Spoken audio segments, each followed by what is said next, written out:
I remember one time in my undergrad that I got a C+.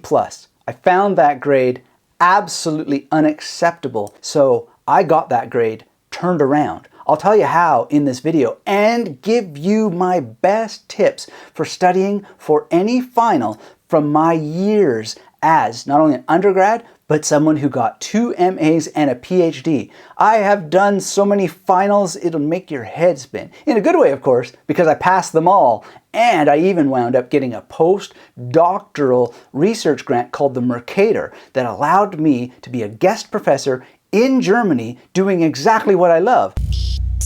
Hey there, it's Dr. Anthony Metivier from magneticmerymethod.com, the destination, the mothership for memory techniques that help you not only crush your goals, but live your best life with joy and excitement, because that's what better memory is ultimately all about. Feeling excited and alive, never bored or unenthusiastic about some exam you don't really want to study for. It's the ability to go to that exam and say, hell yeah, I'm going to master this and I'm going to have a blast along the way. So if you're new here, get subscribed, hit that thumbs up, and make sure to visit me at magneticmemorymethod.com. And my number one tip for you to start us all off is to clear your mind. Your mind is often so cluttered you can barely study when you're trying to prep for finals. How do you do that? Well, there's a couple of ways. The big way is to have a study journal. In that journal, mind dump all of the things that are bothering you. You can clear a lot of space that's cluttering up your mind by simply getting it out of your system. This is an absolutely incredible technique. It takes maybe 2 to 5 minutes, and you can simply do it in this sense. What are my fears? What are my opportunities? What are my strengths? Just by journaling about those things, you remind yourself of how good you are at certain things, how you have an opportunity to get your degree and become a doctor or a space astronaut or whatever it is that you want to become, and you have some fears that are in the way. One thing I loved when I went to York University is that every year they would give you this calendar in the form of a notebook. I really spent time with that. And what I did is I would get the syllabi from my various courses and I would chart out as quickly as possible all the assignment due dates and all of the exam due dates. And then I would figure out what the big picture was of my program for that semester. And I would get really serious about my time. I had to. I mean, I'm not going to get into all of the different things, but there were times in my university program where I had 3 jobs at the same time and still went to school. I had another time where I worked at a factory and I would sometimes do 3:30 until 11 p.m. and then there would be overtime sometimes that would keep me as late as 3 a.m. So I really needed to be on top of my time, and nothing helped me better than being able to have this big picture of when things were due, and then whenever I had a time off or whatever, I would devote it to my studies and I would put in extra effort. And I used to have my essays at least sketched out weeks in advance of when they were due. I would sometimes give them to the professors in advance and say, hey, could you look this over before I hand it in? Because I really want to get an A+ on this. Or I would talk to them about the coming exam, and I would have that time to do that. And typically they were super impressed, except for in that one case that I'm going to tell you about later. I remember one time I had a roommate who was an immigration officer at the airport in Toronto. And he usually wasn't around, but sometimes randomly he would come home and it would be party time. And I learned that you need to communicate with people about that schedule that you just spent so much time crafting. And if they know that it's study time and you can't be interrupted, they're much more likely, those roommates of yours, to be very nice to you and not do things like that during your study periods. Or if you can't do that and you have people that are not receptive to your communications, you can think about moving. And I moved many times when I wasn't able to focus on my studies. Listen, I assume that you are into studying for your finals in the first place because you're absolutely devoted to becoming that best possible professional.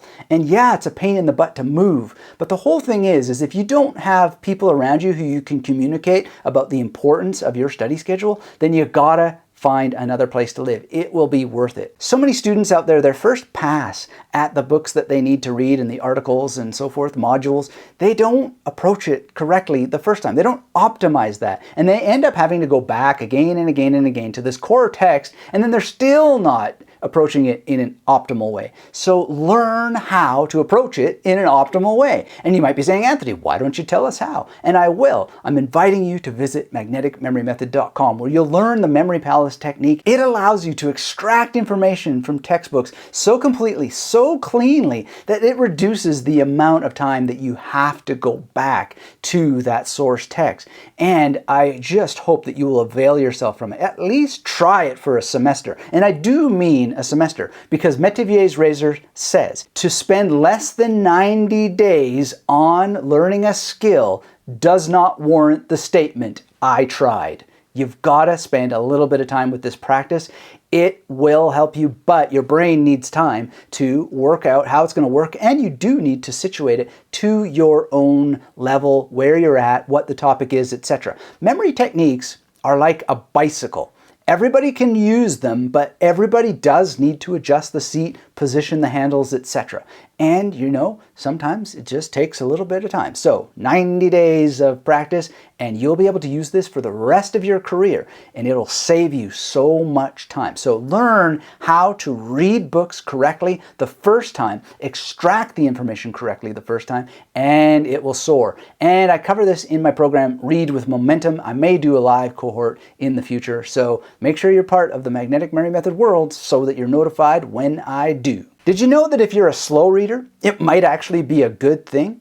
See, a lot of people, they don't spend enough time reading books and then contemplating what those books contain. That's a way to form memories faster, is to actually think about what you just read. And it'll speed things up in the end, especially if you do the extraction technique that I have teased you with. Stopping, thinking, explaining ideas to yourself in your own words. Well, none other than Richard Feynman used this technique, so if it works for him, you should at least give it a chance. For how long? 90 days. Remember Metivier's razor. At least 90 days. And as you mentally process thinking about what it is that you've read, write summaries of what you read. Oh, I had a professor, Katie Anderson. She said, Anthony, you're going to submit to me summaries of everything you read in this directed reading course. A directed reading course is when you only have yourself and the professor, and you get the same amount of credits as a course. It was excruciating to me at first because I had so many other things that I wanted to write. I ran my own little independent small press with another person. It was so fun producing these wonderful and weird little books. I wanted to spend all my time on that and not writing summaries of the books that I read that I knew how to memorize. But I did it anyway, and I realized that old Professor Anderson, she's not that old, sorry, she was right, because it helped me not only remember the material better on top of using memory techniques, it helped me understand it a lot better and make multiple connections. And those connections are really going to help you when it comes to exam time. And they'll help you turn a C+ to an A if you actually do the work of writing summaries. Writing summaries need not be difficult. I used to use my handy little journal, or you can use index cards. What matters above all is that you do some form of summarization. Sharing your summaries in a study group is another excellent strategy. Get a study group together as soon as you can in the semester, and you will find that repeated discussion of core concepts with other people who are cool and as devoted as you are gives you lots and lots of memory practice and understanding, seeing the multiple connections. You can also grade each other on tests. Your grading each other of the tests gives you extra repetition and exposure to the information, and it gives you multiple answers, multiple ideas about how to think about those answers. It's a win-win. The only catch is that you really need to find devoted people. But you know, I've had study groups when I was in university, and we did not hesitate to kick out the non-hackers. And you know, we weren't heartless either. We tried to encourage people, to coach people, etc. But it just seems to be a universal rule that people need to want the coaching in order to accept it. So, you know, don't spend your time trying to make people be other than they are. Nietzsche said that it would be easier to change the entire universe than to change one individual. So just make sure that you find people who are as devoted as you are. And if you yourself aren't that devoted yet, just be honest and then tell those people, look, I want to be as devoted as you, so if we could spend a little bit of time you teaching me and telling me a little bit about how it is that you are the way that you are, chances are it's going to rub off on you. The brain has mirror neurons. You will tend to imitate the people that you spend the most time with. So upgrade your social society and you can be a top performer too. Easy peasy, lemon squeezy. There is something that has helped me so much over the years, and it helps me avoid topic exhaustion. It's called interleaving. I used to call it bibliomancy. I didn't know that there was actually science that demonstrates this technique works, but it does. And the reason why I called it bibliomancy is because I used to go into the shelves and the stacks of the libraries, and I would get armfuls of books. I'd get the books that I needed to read, and then I would just grab these random books that seemed interesting to me. And then I would take the books to my office, because early on I did something that you might not be able to do, but it was really helpful for me as well for preparing for all my finals, is I became the president of the English Undergraduate Student Association, which gave me an office when I was an undergrad, and then in my graduate years I had an office because I was teaching. Anyway, the whole thing is, if you don't have an office, find a quiet place. But I would take these stacks of books, and then instead of getting exhausted by the topic that I needed to study, I would just flip through these other books. Now, I've learned to do this more strategically over the years to maximize the impact, but the whole point is that interleaving shows that if you put some focus on a topic for, say, 15 to 20 minutes, and then switch, you're gonna remember more, and you're gonna learn more about multiple topics. It is so powerful. There's a principle that Barbara Oakley talks about the science of. It's called diffuse thinking. It allows your brain to percolate things just wonderfully, and the science supports it, but that's a different topic for a different day. So how did I turn around this grade I didn't want and I knew I deserved a better one?